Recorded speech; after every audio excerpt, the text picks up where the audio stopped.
2.3 making of the Indian constitution. South Africa की तरह ही India का जो कॉन्स्टिट्यूशन था ये भी काफ़ी डिफरेंट सर्कमस्टेंसेस में बनाया गया। किसी भी बड़े देश के लिए, ऐसी कंट्री के लिए जिसमें डाइवर्स ग्रुप रहते हों, डाइवर्सिटी बहुत ज़्यादा हो जैसे इंडिया, तो ऐसे किसी भी देश ह्यूज एंड डाइवर्स कंट्री के लिए कॉन्स्टिट्यूशन बनाना आसान काम नहीं है। जब हम इंडिपेंडेंट हुए, जब हमारा कॉन्स्टिट्यूशन बन रहा था, तो उस समय जो इंडिया के लोग थे they were emerging from the status of subjects to that of citizens. तो इंडिया के लोग जो थे वो सब्जेक्ट के स्टेटस से सिटीजन्स के स्टेटस में ट्रांसफॉर्म हो रहे थे। Subjects, they are the people who live under a king. तो जो सब्जेक्ट्स, प्रजा जिसको हम हिंदी में बोलते हैं, जो कि राजा या किसी भी ऐसे रूल में होते हैं। तो नॉन डेमोक्रेटिक जो कंट्रीज हैं वहां पर जो लोग रहते हैं उन लोगों को सब्जेक्ट कहा जाता है। तो 1947 के पहले we were the British subjects. हमारे देश पे ब्रिटेन का रूल था और हम लोग ब्रिटेन की प्रजा थे। After independence India became a democratic country, so the people of India, they were transforming from the status of subjects to that of the status of citizens. Citizens जो democratic country के लोग होते हैं उन्हें citizen कहा जाता है। Citizens इसलिए कहा जाता है because citizens they have the rights as well as duties, but subjects they have only duties. They may have rights, they may not have rights. लेकिन जरूरी नहीं है कि उनके पास अधिकार हो, लेकिन citizens के पास अधिकार जरूर होंगे। तो जो इंडिया है वो इंडिपेंडेंट हुआ और इंडिपेंडेंस के साथ ही India was also partition, Bharat का बंटवारा भी हो चुका था on the basis of religion. ये जो हमारा पार्टीशन का एक्सपीरियंस था, देश के आज़ाद होने का एक्सपीरियंस था, ये काफ़ी शॉकिंग एक्सपीरियंस था भारत और पाकिस्तान दोनों ही देश के लोगों के लिए। इस पार्टीशन के साथ जो कम्युनल रॉयट्स हुए थे इसमें लगभग 10 लाख लोग मारे गए थे। जो पार्टीशन रिलेटेड वायलेंस हुआ था उसमें। इसके साथ ही दूसरी प्रॉब्लम भी थी। जो ब्रिटिशर्स थे उन्होंने प्रिंसली स्टेट के रूलर्स को ये चॉइस दिया था कि अगर वो इंडिया में आफ्टर इंडिपेंडेंस इंडिया में मर्ज होना चाहें तो वो इंडिया में जा सकते हैं, अगर वो पाकिस्तान के साथ रहना चाहें तो वो पाकिस्तान में शामिल हो सकते हैं, और अगर वो इंडिपेंडेंट कंट्री बनाना चाहें तो वो अपनी खुद की इंडिपेंडेंट कंट्री भी बना सकते हैं। तो इस तरह से प्रिंसली स्टेट्स का मर्जर जो इंडिया में, ये काफ़ी डिफिकल्ट वर्क था, ये अनसर्टेन टास्क था। उस समय जब हमारे देश का कॉन्स्टिट्यूशन लिखा जा रहा था तो उस समय इंडिया का फ्यूचर इतना सुरक्षित नहीं दिखाई देता था जितना सुरक्षित आज हमारा देश है। और इसीलिए हमारे जो कॉन्स्टिट्यूशन मेकर्स थे उनकी खुद की एंग्जाइटीज थी about the present and future of the country. The path to constitution. Despite all these difficulties, there was one big advantage for the makers of the Indian Constitution. इन सारी परेशानियों के बाद हमारे जो कॉन्स्टिट्यूशन मेकर्स थे उनके पास एक बहुत बड़ा एडवांटेज भी था। साउथ अफ्रीका के लोगों के विपरीत उन्हें किसी भी सहमति को क्रिएट करने की जरूरत नहीं थी कि डेमोक्रेटिक इंडिया कैसा होगा।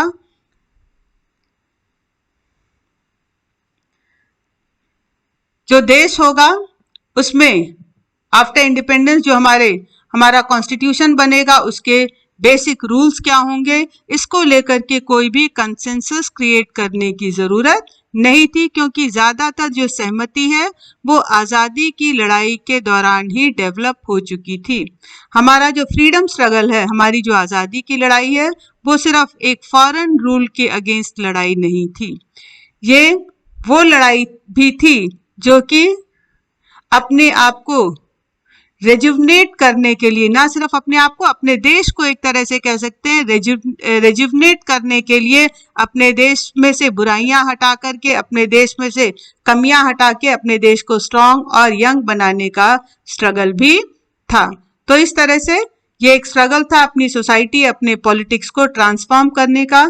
सोसाइटी कैसे ट्रांसफॉर्म होगी? जब हम अपने सोसाइटी से जो इविल चीजें हैं, जो शॉर्ट कमिंग्स है, उसको रिमूव करेंगे, तभी सोसाइटी ट्रांसफॉर्म होगी, तभी पॉलिटिक्स भी ट्रांसफॉर्म होगा। पॉलिटिक्स कैसे ट्रांसफॉर्म होगा? फॉरेन रूल खत्म हो जाएगा और हम न्यू डेमोक्रेटिक प्रिंसिपल्स को अडॉप्ट कर लेंगे तो पॉलिटिक्स भी बदल जाएगा।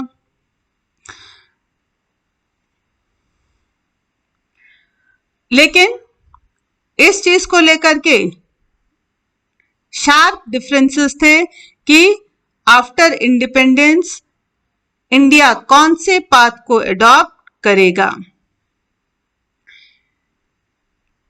ऐसे डिफरेंसेस ना सिर्फ उस समय थे, वो डिफरेंसेस आज भी सोसाइटी में पाए जाते हैं, लेकिन इसके बावजूद जो बेसिक आइडियाज थे, इन पे सभी ग्रुप के लोगों के बीच में एक्सेप्टेंस बन चुकी थी। अगर हम लोग 1928 की बात करें तो 1928 में मोतीलाल नेहरू और कांग्रेस के 8 और दूसरे लीडर्स ने मिलकर के इंडिया के लिए एक कॉन्स्टिट्यूशन ड्राफ्ट किया था कि इंडिपेंडेंट इंडिया का कॉन्स्टिट्यूशन कैसा होगा। 1931 में जब इंडियन नेशनल कांग्रेस का एक सेशन कराची में हुआ तो उस कराची सेशन के बाद एक रिजोल्यूशन पास हुआ, और ये रिजोल्यूशन क्या था कि how independent India's constitution should look like. Independent India का कॉन्स्टिट्यूशन कैसा होना चाहिए, उसको लेकर के एक कह सकते हैं रिजोल्यूशन पास किया गया। तो ये आपका 1931 का कांग्रेस इंडियन नेशनल कांग्रेस का resolution and the constitution drafted bye Motilal Nehru, ये जो दोनों डॉक्यूमेंट थे, इन दोनों डॉक्यूमेंट में बोला गया था कि आफ्टर इंडिपेंडेंस जो गवर्नमेंट होगी वो यूनिवर्सल एडल्ट फ्रेंचाइज के थ्रू इलेक्ट होगी। There would be right to freedom to all, सब लोगों को राइट टू फ्रीडम मिलेगा, राइट टू इक्वलिटी होगी। जो माइनॉरिटीज हैं उनके राइट्स को भी कॉन्स्टिट्यूशन के थ्रू प्रोटेक्ट किया जाएगा। तो ये कुछ बेसिक रूल्स थे जिनमें सारे लीडर्स के बीच में एक्सेप्टेंस क्रिएट हो चुका था काफी पहले मतलब हमारा जो कॉन्स्टिट्यूएंट असेंबली की मीटिंग हुई, ये आपका फर्स्ट मीटिंग जो हुई ये 9 दिसंबर 1946 में हुई, और 9 दिसंबर 1946 के बाद कॉन्स्टिट्यूशन बनने का काम शुरू हुआ। लेकिन जो बेसिक रूल्स थे उनको लेकर के एक्सेप्टेंस 1931 तक ही बन चुकी थी। इसके अलावा the familiarity with political institutions of colonial India also helped develop an agreement over the institutional designs. colonial rule के समय ही हमारे जो फ्रीडम फाइटर्स थे उनकी फेमिलियरिटी पॉलिटिकल इंस्टीट्यूशंस को लेकर के इसने भी काफी मदद की कि इंडिपेंडेंट इंडिया के इंस्टीट्यूशन, पॉलिटिकल इंस्टीट्यूशंस कैसे होंगे, इंस्टीट्यूशंस को कैसे डिजाइन किया जाएगा, उसको लेकर के एग्रीमेंट बनाने में। जो ब्रिटिश गवर्नमेंट थी उन्होंने वोटिंग राइट्स सिर्फ कुछ ही लोगों को दिए थे, और उस रिस्ट्रिक्टेड फ्रेंचाइज के बेसिस पे ब्रिटिश लोगों ने इंडिया में वीक लेजिस्लेचर्स को इंट्रोड्यूस किया था। 1937 के बाद इंडिया में इलेक्शंस हुए प्रोविंशियल लेजिस्लेचर्स के मेंबर्स को इलेक्ट करने के लिए, और जो मिनिस्ट्रीज थी उनको पूरे ब्रिटिश इंडिया से इलेक्ट करने के लिए। तो ये जो इलेक्शंस हुए थे, और उन इलेक्शंस के बाद जो गवर्नमेंट बनी थी वो फुली डेमोक्रेटिक गवर्नमेंट नहीं थी, क्योंकि इसमें राइट टू वोट बहुत ही कम लोगों को दिया गया था। लेकिन इन वीक लेजिस्लेचर्स में काम करने का जो एक्सपीरियंस था इंडियंस का, उसने काफी मदद दी। जब इंडिपेंडेंस के बाद हमारे खुद के अपने इंस्टीट्यूशंस बने, और उनमें जब काम करने की जरूरत पड़ी तो। और यही रीजन है कि इंडियन कॉन्स्टिट्यूशन में कई सारे जो इंस्टीट्यूशनल डिटेल्स हैं, कई सारे जो प्रोसीजर्स हैं, वो कॉलोनियल लॉ से अडॉप्ट किए गए। जैसे गवर्नमेंट ऑफ इंडिया एक्ट 1935 जो है, इसको हमारे कॉन्स्टिट्यूशन में इसके एक बड़े पार्ट को इंक्लूड किया गया। इसके बाद जो हमारे फ्रीडम फाइटर्स थे, फ्रीडम स्ट्रगल के समय ही कि इंडिया का कॉन्स्टिट्यूशन कैसा होगा, इसके बारे में उन्होंने सोचना, काम करना शुरू कर दिया था। इससे भी हमारे कॉन्स्टिट्यूशन को बनाने में काफी हेल्प मिली। हमारे जो लीडर्स थे, उन्हें कॉन्स्टिट्यूशन कैसे बनाना है, उसमें कौन सी चीजें इंक्लूड करनी है, इन चीजों को लेकर के काफी उनके अंदर कॉन्फिडेंस आया जब उन्होंने दूसरी कंट्रीज के कॉन्स्टिट्यूशंस को स्टडी किया। तो उन कंट्रीज के कॉन्स्टिट्यूशन में से भी जो चीजें अच्छी लगी हमारे कॉन्स्टिट्यूशनल मेकर्स को, उन्होंने उस चीज को इंडिया के कॉन्स्टिट्यूशन में इंक्लूड किया, but on our own terms, लेकिन हमारे टर्म के अकॉर्डिंग। हमारे कई सारे जो लीडर्स थे वो फ्रेंच रिवॉल्यूशन के आइडियल से, फ्रेंच रिवॉल्यूशन के आदर्शों से बहुत ज्यादा प्रभावित थे, तो फ्रेंच रिवॉल्यूशन के आइडियल्स को इंडियन कॉन्स्टिट्यूशन में इंक्लूड किया गया। इसके अलावा ब्रिटेन की जो पार्लियामेंट्री डेमोक्रेसी थी, उससे भी वो बहुत ज्यादा इंस्पायर्ड थे, तो ब्रिटिश पार्लियामेंट्री इंस्टीट्यूशंस को इंडिया में इंक्लूड किया गया। इसके अलावा जो यूनाइटेड स्टेट्स के बिल ऑफ राइट्स, ये भी उनको अच्छे लगे, और यूनाइटेड स्टेट के बिल ऑफ राइट्स के बेसिस पे इंडिया में भी फंडामेंटल राइट्स को इंक्लूड किया गया। रशिया के जो सोशलिस्ट रिवॉल्यूशन था रशिया का, ये भी उन्हें काफी इंस्पायरिंग लगा कि आफ्टर रशियन रिवॉल्यूशन जो वहां पर सोशल इनइक्वालिटी थी वो रिड्यूस हुई, वर्कर्स की, पीजेंट्स की गवर्नमेंट बनी, तो उसके बेसिस पे इंडिया में सोशल इनइक्वालिटी कैसे रिड्यूस करनी है, इसके लिए उन्होंने रशियन कॉन्स्टिट्यूशन से इंस्पिरेशन ली। लेकिन यहाँ पे हमको ये ध्यान रखना है कि हमारे जो कॉन्स्टिट्यूशन मेकर्स या फ्रीडम फाइटर्स, उन्होंने इन कॉन्स्टिट्यूशंस को सिंपली इमिटेट नहीं किया। ऐसा नहीं कि वहां से चीजें ले ली गई और सिंपली हमारे कॉन्स्टिट्यूशन में इंक्लूड कर ली गई। काफी केयरफुली हर स्टेप को उठाया गया, क्वेश्चन किया गया कि क्या वो चीज हमारी कंट्री के लिए सूट करती है, और जो चीजें हमारी कंट्री के लिए हमारे सर्कमस्टेंसेस में फिट बैठती थी, उसको इंडियन जो भी आपका फैक्टर्स या सिचुएशंस के अकॉर्डिंग इंडियन कॉन्स्टिट्यूशन में इंक्लूड किया गया। Now the next question arises, who were the makers of the Indian constitution? Bharat का जो संविधान है वो किसने बनाया? The constituent assembly.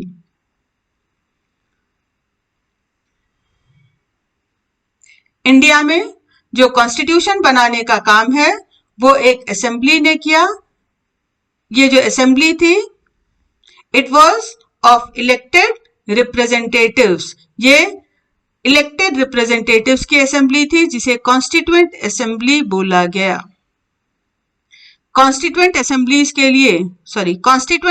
के लिए इलेक्शंस जुलाई 1946 में हुए थे। इसकी फर्स्ट मीटिंग दिसंबर 1946 में हुई। इसके बाद भारत का बंटवारा हो गया, भारत और पाकिस्तान के रूप में। कॉन्स्टिट्यूएंट असेंबली जब इंडिया का पार्टीशन हुआ तो हमारी जो कॉन्स्टिट्यूएंट असेंबली भी दो पार्ट में डिवाइड हो गई। एक पार्ट ने इंडिया के लिए कॉन्स्टिट्यूशन बनाया, दूसरे पार्ट ने पाकिस्तान के लिए कॉन्स्टिट्यूशन बनाया।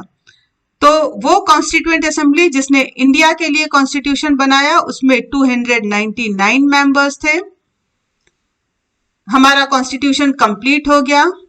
कॉन्स्टिट्यूएंट असेंबली ने इस कॉन्स्टिट्यूशन को अडॉप्ट किया 26 नवंबर 1949 में, लेकिन हमारा कॉन्स्टिट्यूशन इंप्लीमेंट हुआ 26 जनवरी 1950 में, और इसीलिए हर साल हम लोग 26 जनवरी को रिपब्लिक डे के रूप में सेलिब्रेट करते हैं।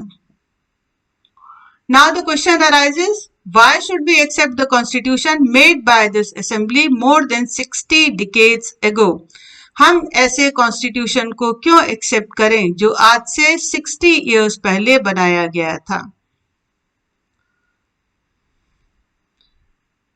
बहुत सारी कंट्रीज में कॉन्स्टिट्यूशंस को दोबारा, वहां के कॉन्स्टिट्यूशंस को दोबारा बनाना पड़ा, फ्रेश बनाना पड़ा, क्योंकि उन कंट्रीज में जो कॉन्स्टिट्यूशन था, जो वहां के बेसिक रूल्स थे, वहां के मेजर सोशल ग्रुप्स को, मेजर पॉलिटिकल पार्टीज या सारी पॉलिटिकल पार्टी, सारे सोशल ग्रुप्स को एक्सेप्टेड नहीं थे।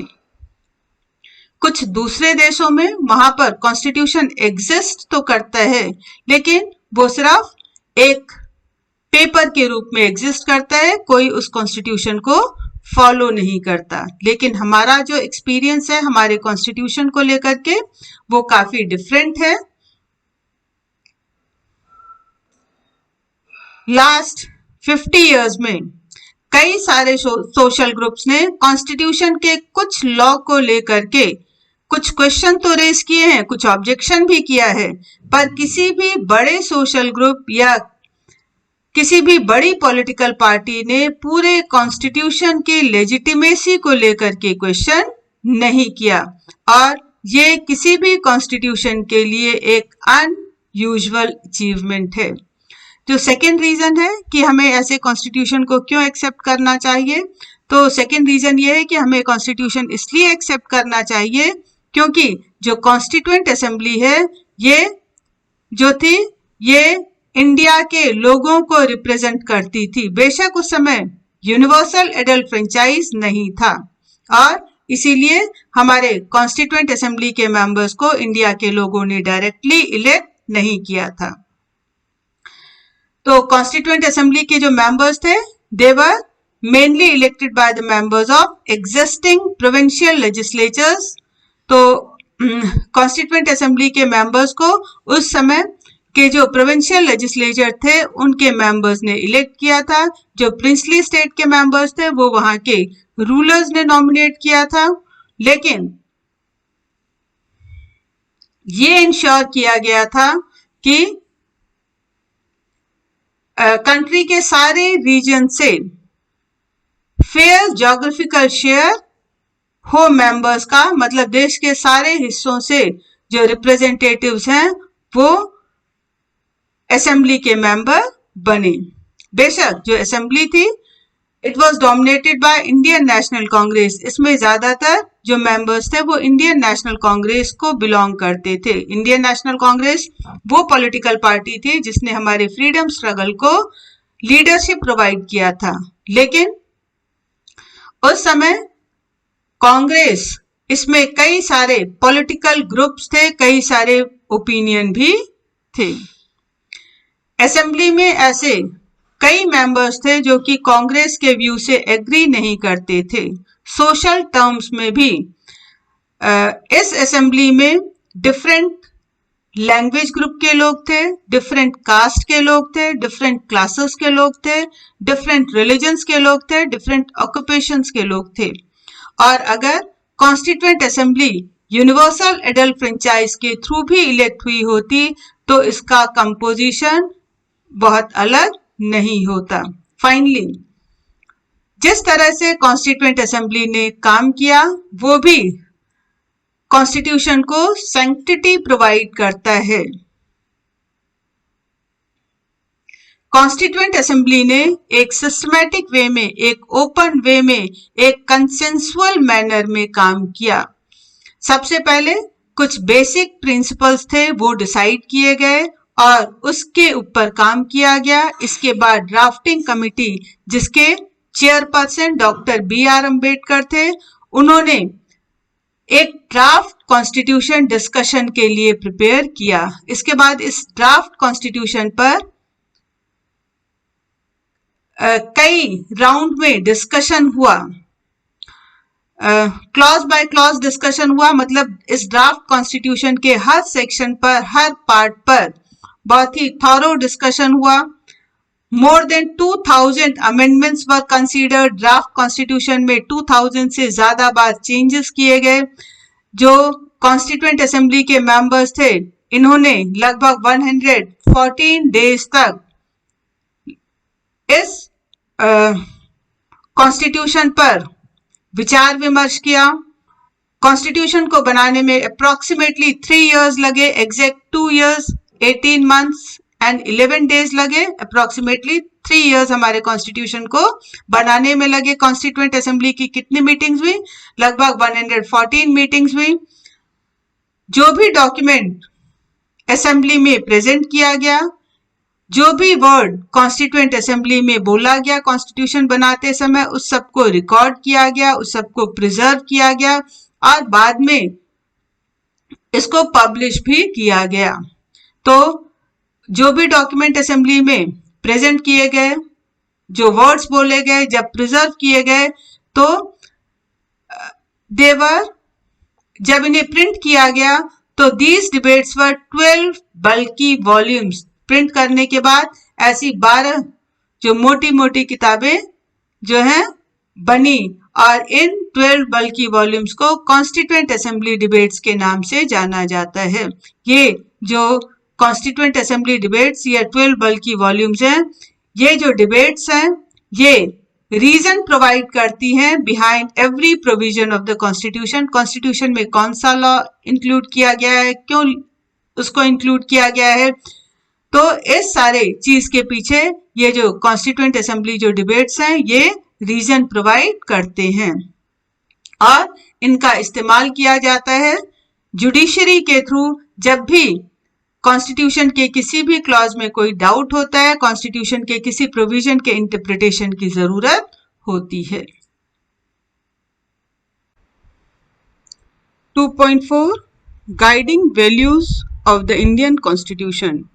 In this book, we shall study the exact provisions of the Constitution on different subjects. At this stage, let us begin by understanding the overall philosophy of what our Constitution is all about.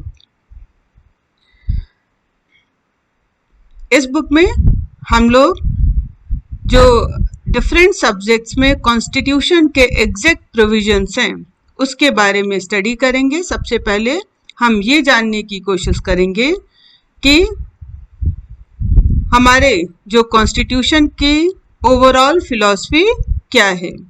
Constitution की overall philosophy जानने के 2 तरीके हैं।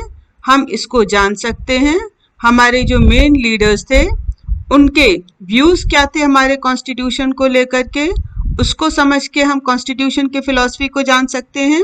और दूसरा तरीका है कि हम ये पढ़ें कि हमारा जो कॉन्स्टिट्यूशन है वो अपनी फिलॉसफी के बारे में क्या कहता है। तो कॉन्स्टिट्यूशन फिलॉसफी के बारे में क्या कहता है इसका पता हमें कॉन्स्टिट्यूशन के प्रीएम्बल को स्टडी करके चल सकता है। तो हम लोग एक एक करके दोनों को समझने की कोशिश करते हैं। The dream and the promise.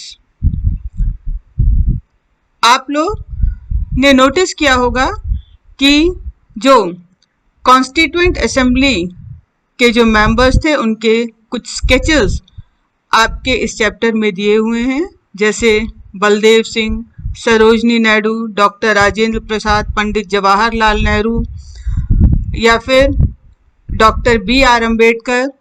लेकिन इन स्केचेस में एक इम्पॉर्टेंट नाम मिसिंग है।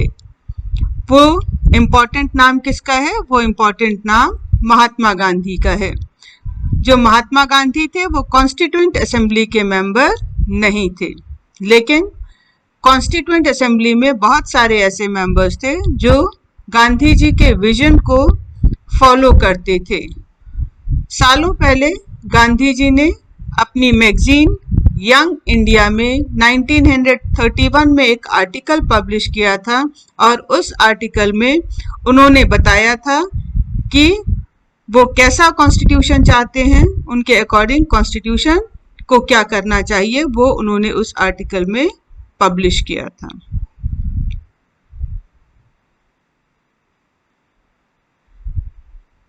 गांधी जी ने उसमें लिखा था कि I shall strive for a constitution which will release India from all thralldom and patronage. I shall work for an India in which the poorest shall feel that it is their country in whose making they have an effective voice. An India in which there shall be no high class and no low class of people. तो in short हम कह सकते हैं कि मैं ऐसा India चाहूँगा जो कि मैं ऐसा कॉन्स्टिट्यूशन चाहूँगा जो कि भारत को उसके सारे बंधनों से मुक्त कर दे, एक ऐसा इंडिया बने उस कॉन्स्टिट्यूशन के थ्रू जिससे देश में गरीब से गरीब लोग भी ये महसूस कर सकें कि यह देश उनका है, जिसको बनाने में उनका इम्पोर्टेंट रोल रहा है। इंडिया वो इंडिया ऐसा होगा जिसमें कोई ऊंचा नहीं होगा, मतलब कोई हाई क्लास का नहीं होगा, कोई लो क्लास का नहीं होगा, जिसमें सारी कम्युनिटीज एक दूसरे के साथ पीसफुली रहेंगी, ब्रदरहुड की फीलिंग के साथ रहेंगी। ऐसा इंडिया होगा जिसमें अनटचेबिलिटी के लिए कोई जगह नहीं होगी, जहाँ पे इंटॉक्सिकेटिंग ड्रिंक्स और ड्रग्स के लिए कोई जगह नहीं होगी। वुमेन को भी वैसे ही राइट्स मिलेंगे जैसे कि मेल मेंबर्स के पास होंगे, और इससे कम में मैं सेटिस्फाई नहीं होऊंगा। तो जो गांधी जी का ड्रीम था कि भारत ऐसा होगा जिसमें इनइक्वालिटी नहीं होगी, गरीबी नहीं होगी, लोग रिलीजन के नाम पे एक दूसरे से फाइट नहीं करेंगे, तो जो गांधी जी के सपनों का भारत था जिसमें इनइक्वालिटी नहीं होगी, वो इनइक्वालिटी को एलिमिनेट करने का जो व्यू था वो डॉक्टर B.R. अम्बेडकर भी वैसा ही इंडिया चाहते थे जिसमें कि कोई भी इनइक्वालिटी, किसी भी तरह का डिफरेंस नहीं होगा। जैसा हम सब जानते हैं कि डॉक्टर B.R. अम्बेडकर, इन्होंने कॉन्स्टिट्यूशन को बनाने में इम्पोर्टेंट रोल प्ले किया था, वो ड्राफ्टिंग कमिटी के चेयरपर्सन थे। लेकिन गांधी जी और डॉक्टर B.R. अम्बेडकर के डिफरेंट व्यूज थे कि इस इनइक्वालिटी को रिमूव कैसे किया जाएगा। गांधी जी के जो विजन्स थे, कई बार B.R. अम्बेडकर ने उसको बिटरली क्रिटिसाइज किया, उसकी बुरी तरह से आलोचना की। गांधी जी जिस तरह से इनइक्वालिटी को रिमूव करना चाहते थे, तो B.R. अम्बेडकर ने जो अपना कंक्लूडिंग स्पीच दिया था कॉन्स्टिट्यूएंट असेंबली में, उसमें उन्होंने जो इनइक्वालिटी को लेकर अपनी एंजाइटी थी, अपना जो वरी था, उसको क्लियरली स्टेट किया था। B.R. अम्बेडकर ने कॉन्स्टिट्यूएंट असेंबली में जो अपना कंक्लूडिंग स्पीच दिया था उसमें कहा कि on 26 January 1950 we are going to enter a life of contradictions। हम लोग 26 जनवरी 1950 वो दिन जबकि इंडिया का कॉन्स्टिट्यूशन इम्प्लीमेंट हो जाएगा, उस दिन हम लोग कॉन्ट्रडिक्शन की लाइफ में एंटर करेंगे। कॉन्ट्रडिक्शन की लाइफ में एंटर करेंगे मतलब जहाँ पर पॉलिटिकल इक्वालिटी तो होगी, सबको इक्वल पॉलिटिकल राइट्स तो होंगे, लेकिन सोशो इकोनॉमिक लाइफ में इनइक्वालिटीज होंगी। बेशक पॉलिटिक्स में हम लोग जो डेमोक्रेटिक प्रिंसिपल है, principle of one man one vote and one value, उसको हम रिकॉग्नाइज कर लेंगे, उसको हम अचीव कर लेंगे, लेकिन हमारे सोशल एंड इकोनॉमिक लाइफ में अभी भी सोसाइटी में इनइक्वालिटीज होंगी। लोग एक दूसरे से बटे हुए होंगे, जाति के नाम पे लोग बटे हुए होंगे, इकोनॉमिक इनइक्वालिटी अमीरी गरीबी के नाम पे, और ये जो सोशो इकोनॉमिक स्ट्रक्चर है हमारी कंट्री का, वो हमारे देश के लोगों को पॉलिटिकल इक्वालिटी जो है उसको हासिल नहीं करने देगा। वो क्वेश्चन रेज करते हैं कि कब तक हम इस कॉन्ट्रडिक्शन की लाइफ में जिएंगे। कहने का मतलब पॉलिटिकल इक्वालिटी की कोई इंपॉर्टेंस नहीं है जब तक कि सोशो इकोनॉमिक लाइफ में इक्वालिटी ना हो।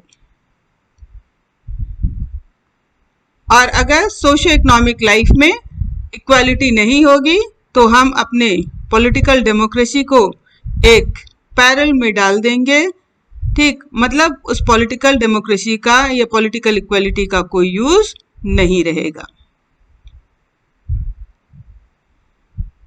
फाइनली अब हम पंडित जवाहरलाल नेहरू के व्यूज को भी जानते हैं कि उन्होंने कॉन्स्टिट्यूशन को लेकर के क्या कहा। तो उनके पंडित नेहरू के कॉन्स्टिट्यूशन को लेकर के व्यूज क्या थे, कॉन्स्टिट्यूशन कैसा होना चाहिए, उसे क्या करना चाहिए, ये जानने का एक तरीका है जो पंडित जवाहरलाल नेहरू ने कॉन्स्टिट्यूएंट असेंबली में 15 अगस्त 1947 इंडिपेंडेंस के समय जो अपना स्पीच दिया था, उसको समझ के हम पंडित नेहरू के व्यूज को जान सकते हैं।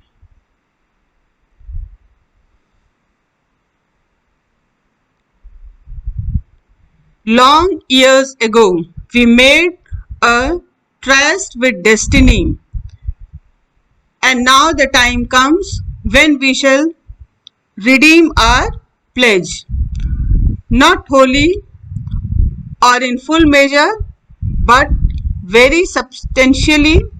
At the stroke of the midnight hour, when the world sleeps, India will wake to life and freedom. तो ये जो ट्रायस्ट विद डेस्टिनी ये स्पीच है, तो ये जो वर्ड है tryst with destiny, these words were used by Pandit Nehru while giving his speech on the eve of India's independence. Literally, this word tryst with destiny means to make a secret deal with something that is destined for us. तो यहाँ पे tryst with destiny जो ये words हैं, इनका इस्तेमाल पंडित जवाहरलाल नेहरू ने अपने भाषण में किया था, जो कि उन्होंने आज़ादी के समय 15 अगस्त 1947 आधी रात कॉन्स्टिट्यूएंट असेंबली में दिया था। यहाँ पर ट्रायस्ट विद डेस्टिनी जो है, इसका मतलब है कि कोई सीक्रेट डील करना किसी के साथ, और यहाँ पर सीक्रेट डील करना किसी के साथ उस चीज के बारे में which is destined for us, जो कि भविष्य में हमारे साथ होने वाली है। इंडिया के केस में यहाँ पर इस स्पीच में जो डेस्टिनी है इट रिफर्स टू फ्रीडम।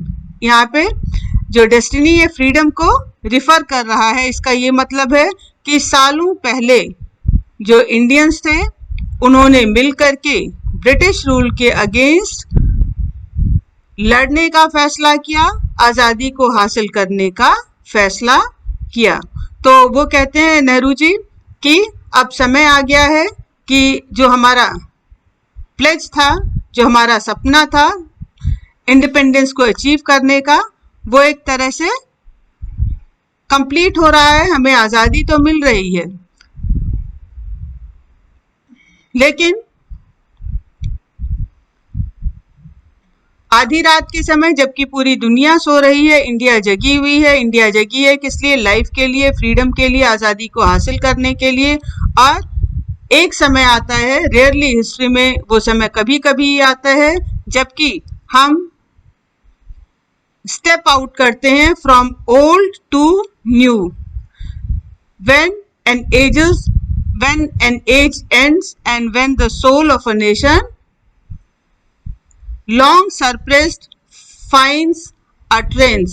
तो सदियों में एक ही बार या कभी कभी वो समय आता है जबकि हम ओल्ड से न्यू में एंटर करते हैं, जब एक युग का अंत होता है, जब किसी भी देश का जो सोल है वो जागता है। कैसा है देश का सोल जागता है?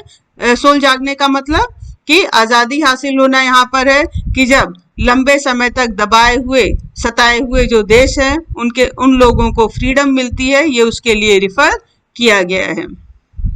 तो पंडित नेहरू कहते हैं कि ये वो समय है कि जब हम एक सीरियस प्लेज लें कि अब हम जो चाहते थे, हम फ्रीडम चाहते थे, हमें वो फ्रीडम अचीव हो चुकी है, लेकिन हम इस फ्रीडम को किस लिए डेडिकेट करेंगे? We will dedicate this freedom to the service of India, Bharat के लोगों के या भारत की सर्विस के लिए करेंगे और भारत के लोगों के लिए करेंगे और लार्ज कॉज ऑफ ह्यूमैनिटी के लिए करेंगे। पंडित नेहरू कहते हैं कि फ्रीडम और पावर जो है ये रिस्पॉन्सिबिलिटी लाती है, ये कॉन्स्टिट्यूएंट असेंबली की रिस्पॉन्सिबिलिटी है कि ये जो असेंबली है ये एक सोवरेन बॉडी है जो कि इंडिया के सोवरेन लोगों को रिप्रेजेंट करती है। आजादी के पहले हम सब ने बहुत कष्ट सहा है, बहुत दुख झेले हैं और कुछ जो हमारे दुख हैं, कष्ट हैं, वो आगे भी रहेंगे। लेकिन पास्ट में जो कुछ भी रहा हो, जो भी कष्ट हमने सहे हो, फ्यूचर हमें बुला रहा है। मतलब आगे जो हमारा फ्यूचर है वो ग्रेट है, हमें उसकी ग्रेटनेस को अचीव करना है। ग्रेटनेस को कैसे अचीव करना है? यहाँ पे देश की सेवा करके, देश के लिए कुछ अच्छा करके। पंडित नेहरू आगे कहते हैं कि ये फ्यूचर बहुत आसान होने वाला नहीं है, हमें इंडिया के लोगों की सर्विस करनी है। जो हजारों लाखों लोग भारत के सफर कर रहे हैं, उस सफरिंग को, लोगों की सफरिंग को खत्म करना है। लोगों की सफरिंग को खत्म करने का मतलब यहाँ पर है कि poverty, ignorance, disease, inequality of opportunity, ये जो सारी चीजें हैं इंडिया में, इन सब चीज को खत्म करनी है। पंडित नेहरू आगे कहते हैं कि हमारे जनरेशन के जो ग्रेटेस्ट मैन थे, मतलब गांधी जी जो हैं, इनका सपना है कि हर आंख से आंसू को पोंछा जाए। कहने का मतलब कि हर इंसान की जो प्रॉब्लम को सॉल्व किया जाए, और जब तक हम हर इंसान के दुखों को कष्ट को खत्म नहीं कर देते, हमारा काम खत्म होने वाला नहीं है। तो यहाँ पे पंडित नेहरू के स्पीच से भी पता चलता है कि कॉन्स्टिट्यूशन की रिस्पॉन्सिबिलिटी है कि सोसाइटी से इनइक्वालिटी को, पॉवर्टी को, इग्नोरेंस को, डिजीज को रिमूव करना, सबको इक्वल अपॉर्चुनिटी प्रोवाइड करना। तो ये कॉन्स्टिट्यूशन की रिस्पॉन्सिबिलिटी है। यह कॉन्स्टिट्यूशन में ऐसे प्रोविजंस होने चाहिए जिससे कि सोसाइटी का जो लोएस्ट पर्सन है उसको भी उससे फायदा हो सके। Philosophy of the constitution. अब हम कॉन्स्टिट्यूशन के फिलॉसफी के बारे में जानते हैं कि हमारा कॉन्स्टिट्यूशन अपने बारे में क्या कहता है। कॉन्स्टिट्यूशन की फिलॉसफी को जानने का सबसे अच्छा तरीका क्या है कि हम जो कॉन्स्टिट्यूशन के प्रियम्बल को समझें। तो कॉन्स्टिट्यूशन के जो कोर वैल्यूज होते हैं, जो बेसिक वैल्यूज होते हैं, they are embed in the preamble. तो हमारे कॉन्स्टिट्यूशन के भी बेसिक वैल्यूज जो हैं हमारे कॉन्स्टिट्यूशन के प्रियम्बल से रिफ्लेक्ट होते हैं। जो प्रियम्बल है ये इंडियन कॉन्स्टिट्यूशन के सारे आर्टिकल्स को गाइड करता है। हमारे कॉन्स्टिट्यूशन की जो बिगनिंग है, कॉन्स्टिट्यूशन की शुरुआत जो है, ये एक स्टेटमेंट से होती है। That statement contains the basic rules of the constitution, and the short statement which contains the basic rules of the constitution, that short statement is called the preamble to the constitution. American model से inspiration लेकर के ज़्यादातर जो countries हैं present time की, उन्होंने भी अपने कॉन्स्टिट्यूशन की शुरुआत प्रियम्बल से की है। We the people of the United States, ये यूनाइटेड स्टेट्स के लोगों का प्रियम्बल है कि in order to form a more perfect nation, establish justice, ensure domestic tranquility, provide for the common defense, promote the general welfare and secure the blessings of liberty to ourselves and our posterity, to ordain and establish this constitution for the United States of America. तो यहाँ पे जो United states of America के constitution के जो basic values हैं इसके preamble से रिफ्लेक्ट होते हैं। इसके बाद ये साउथ अफ्रीका, 'के कॉन्स्टिट्यूशन का प्रियम्बल है। डिटेल में हम लोग इंडिया के कॉन्स्टिट्यूशन के प्रियम्बल को डिस्कस करेंगे।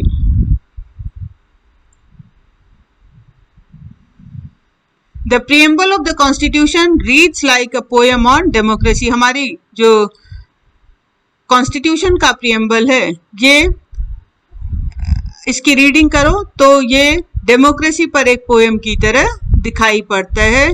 इसमें हमारी पूरे कॉन्स्टिट्यूशन की फिलॉसफी, कॉन्स्टिट्यूशन जिन प्रिंसिपल्स पर, जिन वैल्यूज पर बेस्ड है, उस पूरे कॉन्स्टिट्यूशन की फिलॉसफी हमें प्रियम्बल पढ़ के ही समझ आ जाती है। ये जो प्रियम्बल में जो वैल्यूज इंक्लूड किए गए हैं, ये हमें बताने के लिए सफिशिएंट है कि हमारे कॉन्स्टिट्यूशन में किसी भी लॉ को क्यों इंक्लूड किया गया है, या गवर्नमेंट जो है पर्टिकुलर एक्शन क्यों लेती है। जो प्रियम्बल है हमारे कॉन्स्टिट्यूशन का, तो ये जो प्रियम्बल है, it is the soul of the Indian constitution.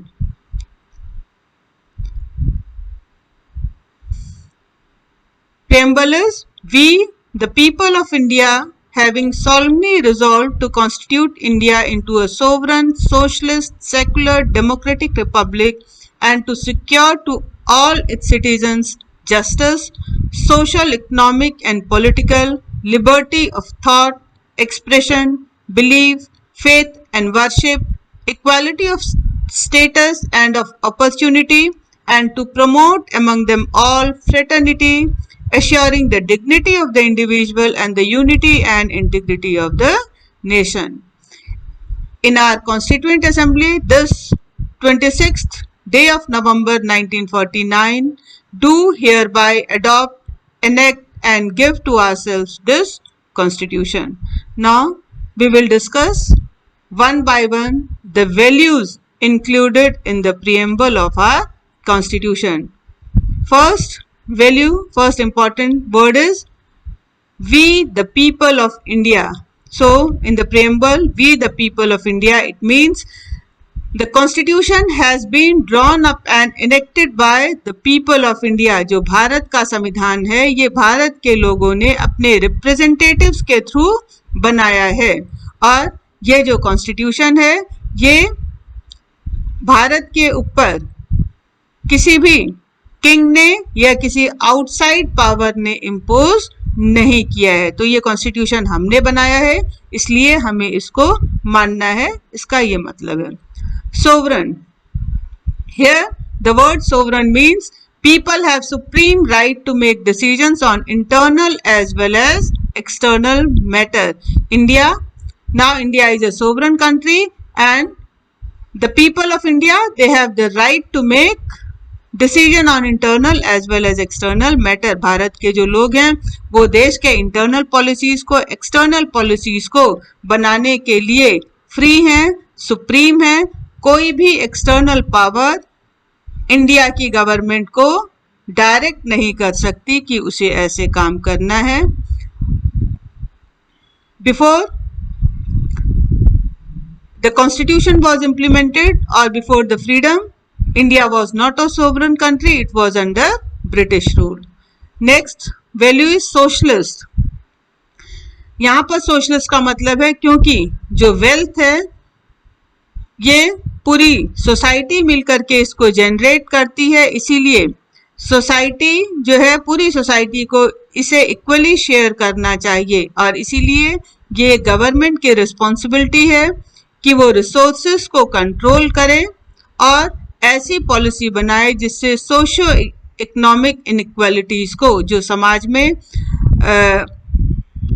Economic inequality, financial inequality है, जो सोशल इनइक्वालिटीज हैं, उनको रिड्यूस किया जा सके। Next term is secular.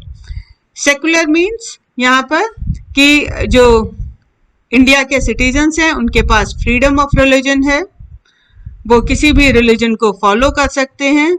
Government का या स्टेट का कोई ऑफिशियल रिलीजन नहीं होगा। गवर्नमेंट की रिस्पॉन्सिबिलिटी है कि सारे रिलीजन के लोगों को इक्वली ट्रीट करें और इक्वली रिस्पेक्ट भी करें।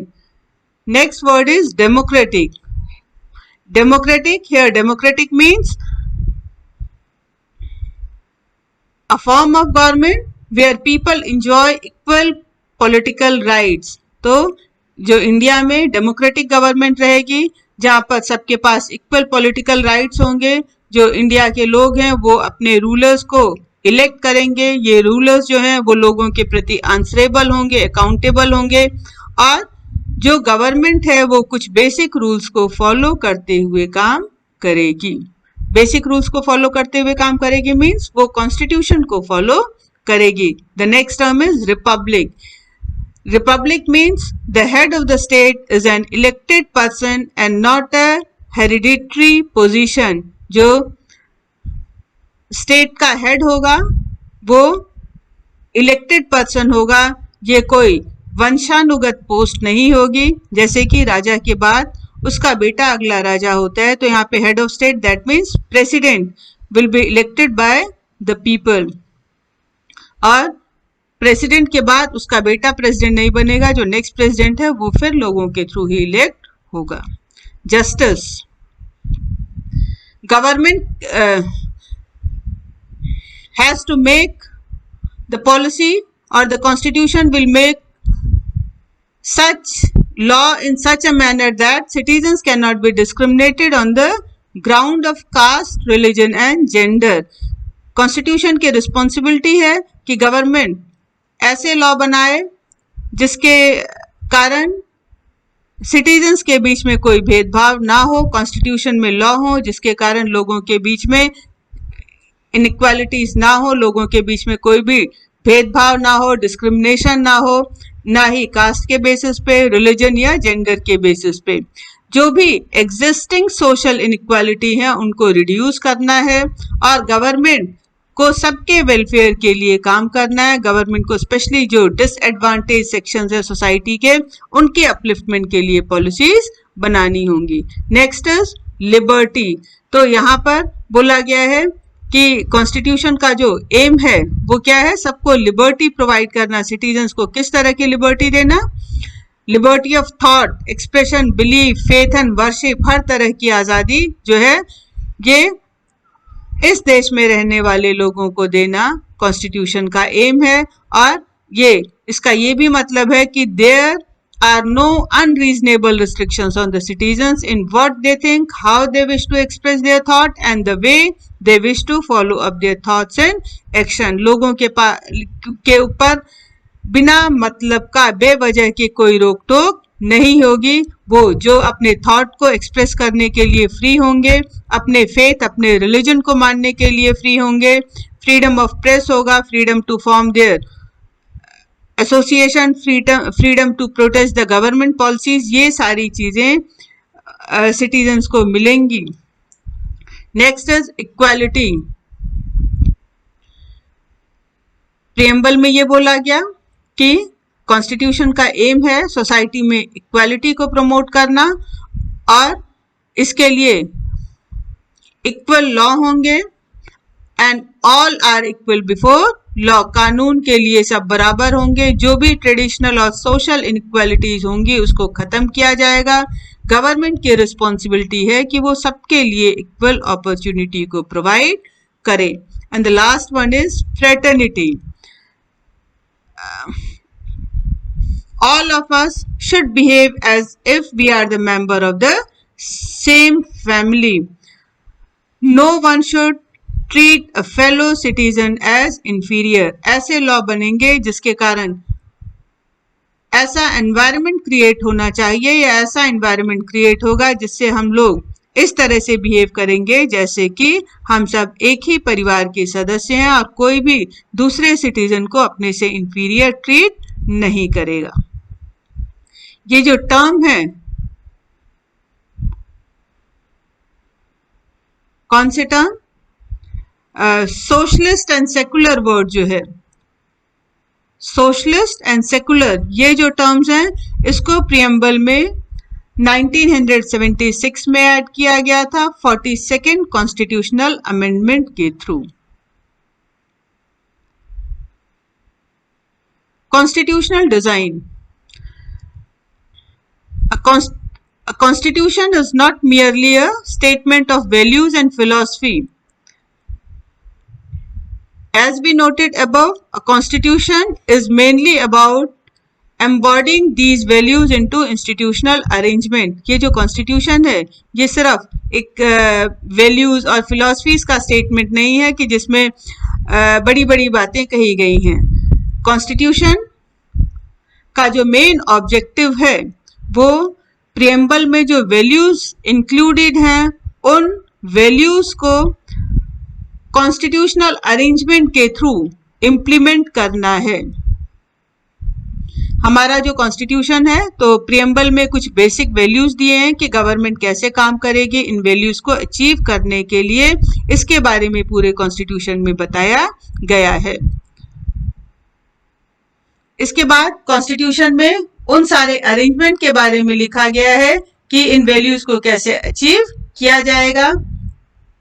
ये हमारा जो कॉन्स्टिट्यूशन है ये काफी लॉन्ग और डिटेल्ड डॉक्यूमेंट है. इसीलिए क्योंकि ये काफी लंबा है, काफी डिटेल्ड है, इसीलिए समय के साथ हम सबको पता है चीजें आउटडेटेड हो जाती हैं और इसीलिए ये जरूरत महसूस की गई कि बदलते हुए समय के साथ कॉन्स्टिट्यूशन में भी चेंजेस पॉसिबल हो ताकि कॉन्स्टिट्यूशन को अपडेट रखा जा सके, ये लोगों के एस्पिरेशंस के अकॉर्डिंग काम कर सके. क्योंकि जब सोसाइटी में चेंज आता है तो वैल्यूज में भी चेंज आता है, लोगों की जरूरतें बदलती हैं, लोगों की इच्छाएं बदलती हैं और बदलते हुए परिस्थिति के साथ जो लॉ है उनमें भी चेंज लाना जरूरी है, नहीं तो वो आउटडेटेड हो जाएंगे. और इसीलिए हमारे कॉन्स्टिट्यूशन मेकर्स जो थे वो कॉन्स्टिट्यूशन को एक सेक्रेड, स्टैटिक और अनअल्टरेटेड लॉ नहीं मानते थे कि ये जो है इसमें कोई चेंज नहीं किया जा सकता, इसमें जो कुछ लिखा गया है वही फाइनल है. इन्होंने ऐसे प्रोविजंस किए कि जिससे समय समय पर कॉन्स्टिट्यूशन में चेंजेस को इंक्लूड किया जा सके. तो जब कॉन्स्टिट्यूशन में चेंजेस को इंक्लूड किया जाता है, कॉन्स्टिट्यूशन में बदलाव किए जाते हैं तो उनको कॉन्स्टिट्यूशनल अमेंडमेंट कहा जाता है. हमारा जो कॉन्स्टिट्यूशन है वो इंस्टीट्यूशनल अरेंजमेंट के बारे में डिस्क्राइब करता है लीगल लैंग्वेज में. इंस्टीट्यूशनल अरेंजमेंट के बारे में डिस्क्राइब करता है कि गवर्नमेंट के कौन से ऑर्गन्स होंगे, गवर्नमेंट का इलेक्शन कैसे होगा, गवर्नमेंट का कौन सा ऑर्गन क्या काम करेगा, गवर्नमेंट क्या कर सकेगी, गवर्नमेंट के लिमिट्स क्या होंगे. कॉन्स्टिट्यूशन में ना सिर्फ गवर्नमेंट कैसे इलेक्ट होगी, गवर्नमेंट के लिमिट्स क्या होंगे, जबकि कॉन्स्टिट्यूशन में ये भी बताया गया है कि सिटीजन्स के राइट्स क्या होंगे और कौन से जो राइट्स हैं उनको वायलेट नहीं किया जा सकता. तो आगे चैप्टर्स में हम लोग वो चीजें इंस्टीट्यूशनल डिजाइन्स के बारे में डिटेल में डिस्कस करेंगे.